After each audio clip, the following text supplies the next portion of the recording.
What's up, guys? Welcome back to the channel. As you can see, I am in Daytona, Florida, and today we're doing something really cool, especially if you like cars.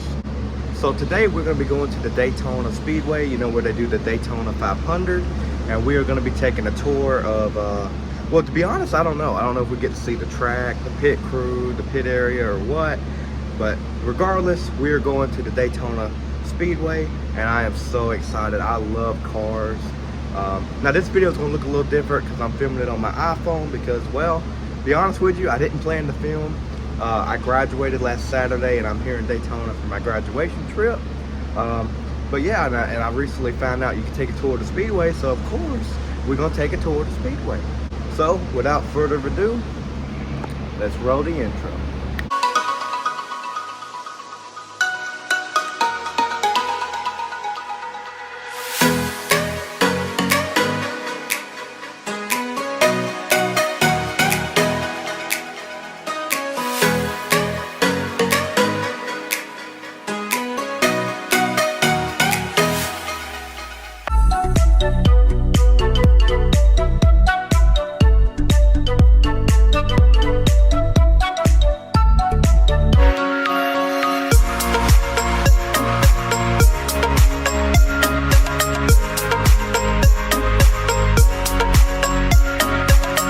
I'll tell you one thing you notice just trying to get in here is how big this place is. I mean, trying to find where you can drive and where you can't drive is kind of hard.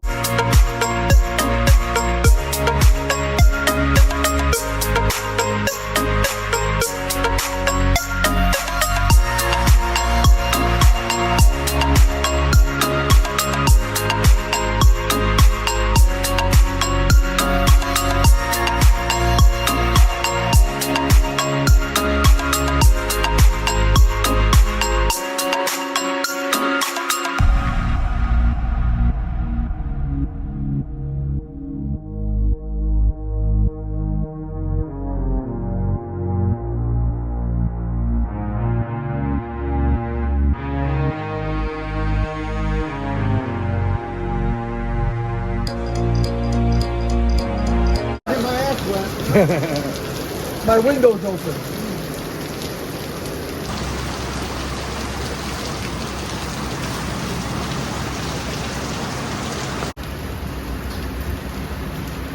My name is Sam. Welcome to Daytona National Speedway. Did you guys pick the right day to do a walking tour or what? Where'd you go? Anyway, once again, this is one of our walking tours. We've only initiated them this past week because of the Welcome to Rock contest. But I'd like to give you just a brief history of racing in general, then a couple specifics here at the track.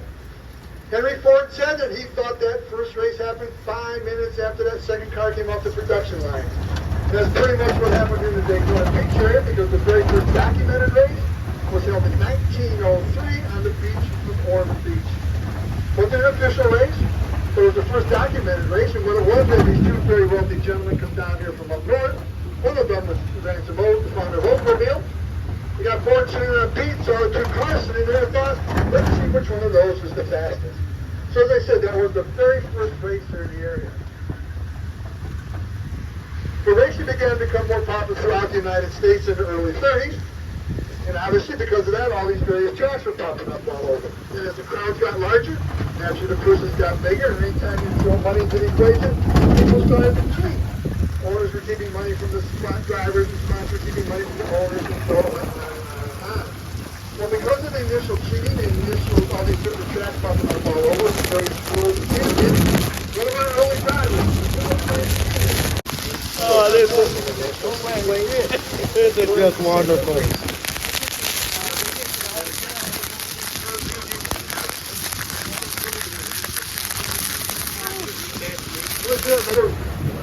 Allied, do it right, doors, just go. This was not a good idea. Take a mad rush over there if you don't mind. Then we'll get up into the seats and stay dry for a little while anyway.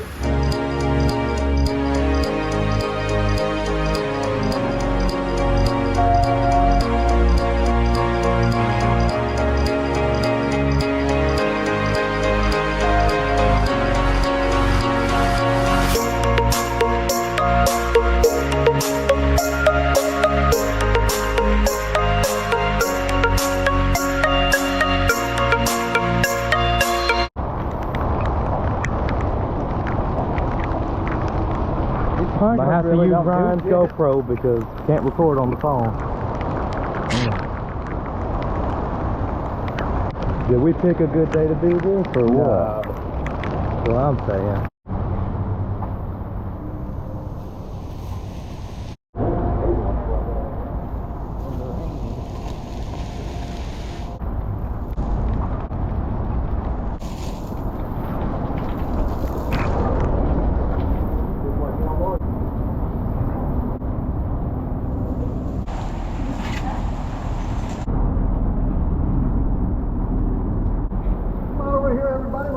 This is Exalted Gate, it's the largest one here. Because it leads directly to the VIP suite lounge. So we're going to come over here on the first level to show you a brief movement. Hello everyone, this is Wade from the future here. I just want to say I'm sorry about the audio. It sounds horrible. I'm going to try and explain as much as I can. Basically right now we're in the largest gate at the Daytona Speedway, and he's taking us so we can watch a little video movie, and basically he's just explaining a little bit about that. Again, I apologize. I did not know there was a giant rain spot on the camera, but it was raining horrible as you can see, so I tried my best.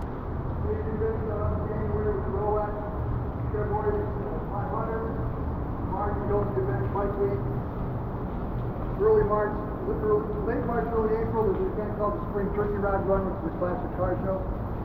And then in August, back-to-back, Friday and Saturday night, Friday night, Wawa 250, it's going to be Cup race. Saturday night is the Coke No Sugar 400. And then last racing event of the year is in December, where the World Car Association comes in. And let's get over, here you go. This is 180 acres. Right in front of us, you'll see a pit road. The pit road is 1,500 feet long with 40 pits. If you want to look over to the right, Mr. France was a really superstitious guy, and he didn't want any driver saddled with the unlucky number 13. You take note, the pits are numbered 11, 12, 12A, and 14. I'm sorry.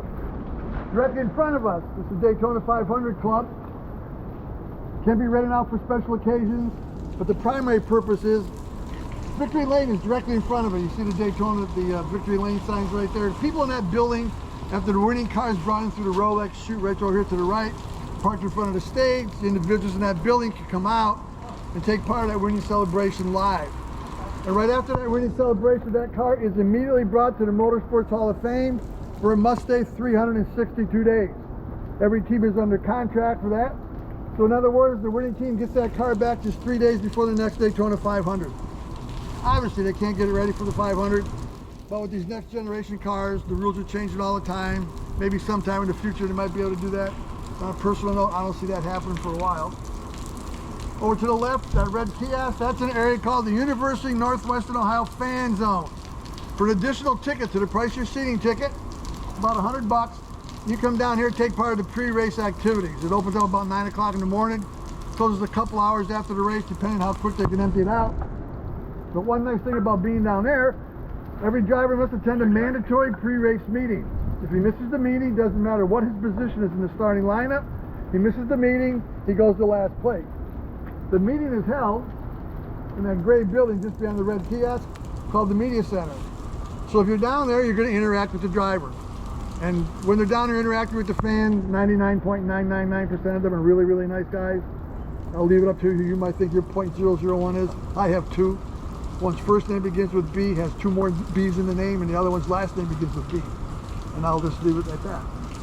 When I look over here, you see the start-finish line. Now that start-finish line is banked at 18 degrees. Now it doesn't look very steep, but it is. And the high bank turns are banked at 31 degrees. Now you can experience the 31 degrees today for yourself, because in the Motorsports Hall of Fame, which is your last stop today, there's a section of track in there banked at 31 degrees. It does have handrails to assist you to get that full experience. Now the construction of the track actually began in 1957 and was completed just 15 months later, February 59, just in time for the very first Daytona 500. We had 41,000 fans in attendance. One of the biggest misconceptions of the track when you're watching the races on TV is that portions of it are flat, when in fact there are no flat portions anywhere. If you look over here just before the entrance to turn 1 to the right, you're going to see that section of the track. That's banked at 3 degrees. That's the least banking throughout the whole track. It's banked at 3 degrees to help with water runoff. once again, these the 3,200 foot, 3,800 foot front stretch here, like I said, the start finish line is banked at 18 degrees, and those massive 3,200 foot high bank turns are banked at 31. Right? And once again, imagine 4 cars in that space in between the yellow line and the outer barrier. That's 40 feet. So imagine 4 cars going through there at 180, 190 miles an hour. Right? If you look at the seating area, between 1959 and 2013, the seating area consisted of steel bleachers in the front stretch with a capacity of 41,000. We had backstretch bleachers at the time also. Total seating capacity of the entire super speedway was 100,000. But in between 2013 and 2016, the track underwent a complete rebuild called the Daytona Rising Project. That cost $400 million. And at that time, all the bleachers were removed both on the front stretch and the back stretch. The length of this seating area right here, believe it or not, it's 0.8 of a mile. It's almost a mile long. And at that time, those upper 2 levels were added, which are also banked at 31 degrees. The total seating capacity for our front stretch seats alone right now is 101,500.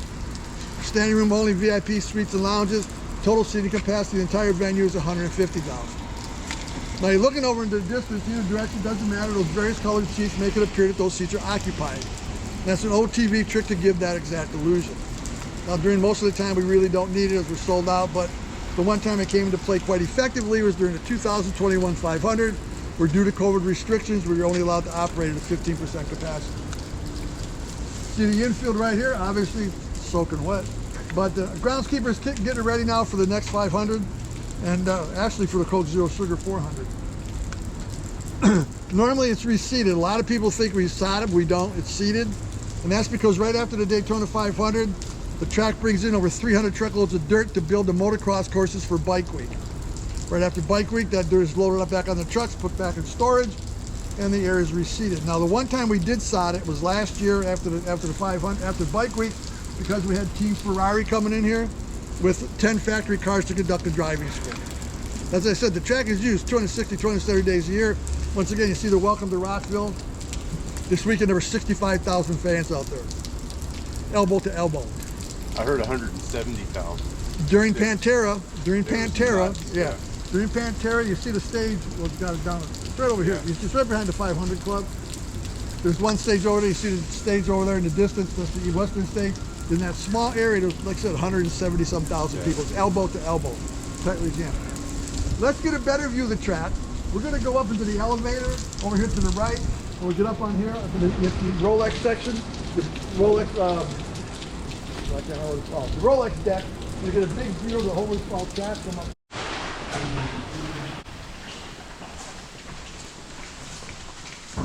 We're really going through the Rolex lounge.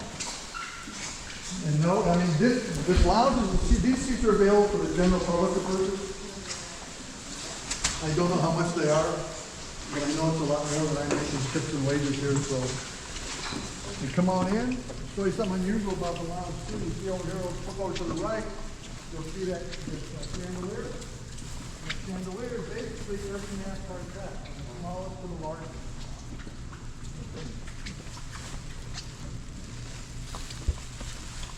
What was the green one? Well, that's Daytona.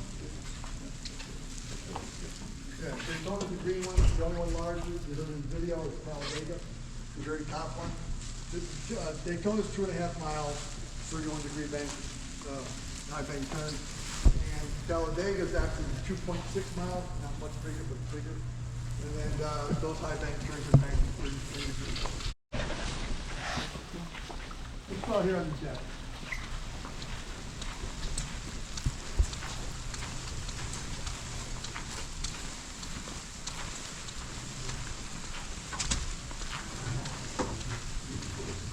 Heading right on there.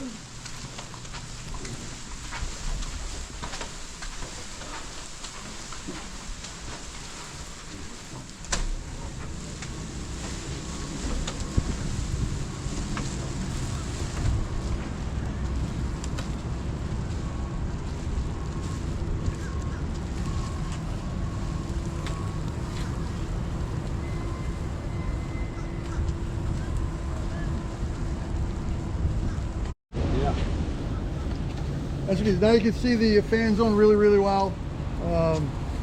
The large gray steel structures over here hold 4 20 by 40 jumbotrons. The white one holds 140 by 80. And actually they're not out here because of the weather and the cost. The small ones are 100 grand, the large ones are over $250,000. You can see the lake. You're probably wondering, okay, why is there a lake in the middle of the racetrack? Well, during the initial construction, in order to build these 31-degree high bank turns, Mr. France directed the construction crews to remove dirt from the infield.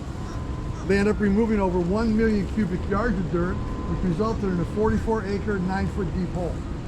And that's because of the high water levels here in Florida, also the rain and occasional hurricanes. The whole field to become the lake, which is named Lake Lloyd. Once again, after Mr. France's first boss and eventual partner here at the track, J. Saxton Lloyd. The primary purpose of the lake is for irrigation, but we do have different sporting events in there, most notably fishing tournaments and boat races. In fact, the Friday before the Daytona 500, you can fish with the driver in a fishing tournament for a nominal fee that's donated to NASCAR charities. Now, you can't request a specific driver, but you could get lucky enough to fish with your favorite driver.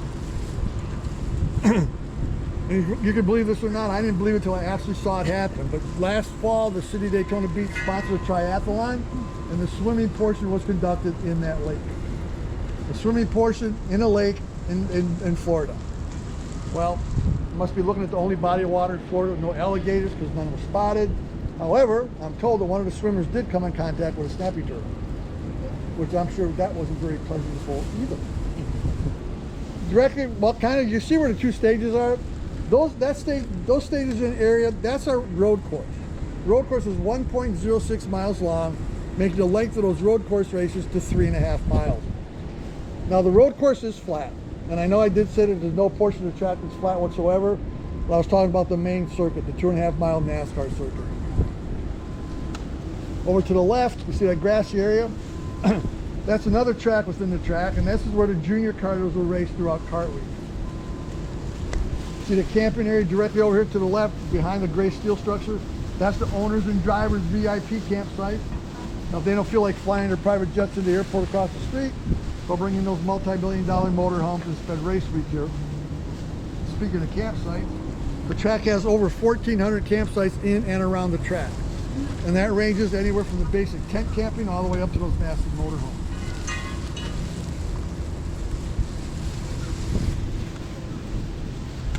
The garages. We have 140 garages at the track, and they are designated by colors. The blue and white ones are usually used for Xfinity Cup races. The red ones over to the left, you can see a portion of them. Those are reserved for Cup Series. Yellow garages are considered overflow. And the only time all the garages are used at one time is during the Rolex 24-hour endurance race and also during Kart Week in December. The red and white garages, you can't really see it from up here, unfortunately. But if you're down in the fan zone prior to the races, each one of those garages has a window where you can watch the crews get in the cars to get ready, so it's race ready. Each one of those windows also has a slot where you can pass something through to get autographed. And like I said, 99.9 of the guys are really nice guys, and they'll sign just about anything. Once they're interacting with the fans in there, kind of joke about the 99.99%, but because usually they're all pretty nice guys when they're interacting with the fans down there. The only time they turn into that .001 is when they're out there on the track among themselves and they can do what they want then.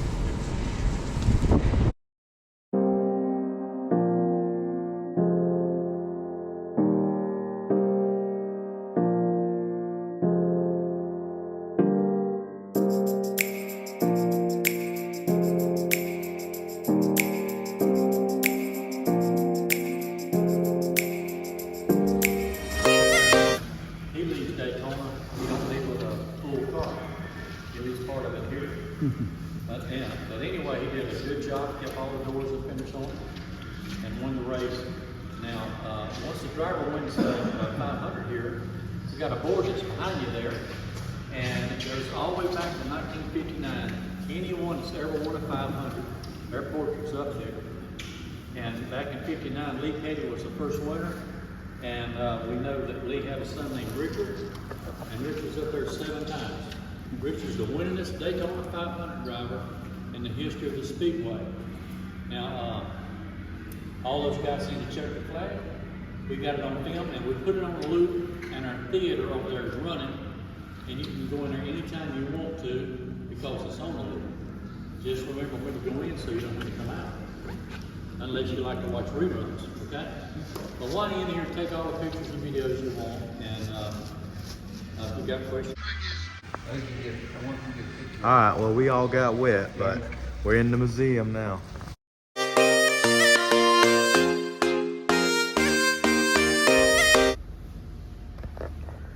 There is a lot of stuff in here. Wow.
This one's really cool, how they got them all on the angle. Ryan, these are some of the fastest cars you can have right here. Formula One cars.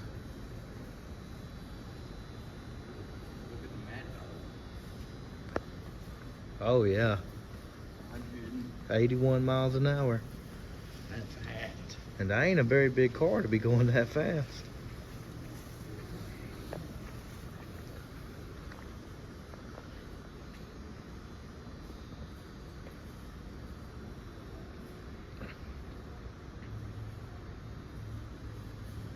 That car went 406 miles per hour. Which car did?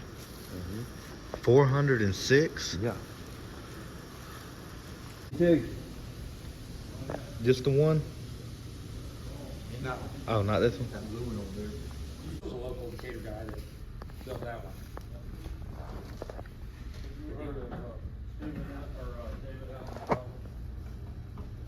Yeah. Okay. I did grounds maintenance, building maintenance. 1929 Huntsville. Got four? Still runs, operates. That's the one that went 400. This car went 400 miles an hour right here. There's 4 engines on it. 406 miles per hour. Oh, 4.6, my bad.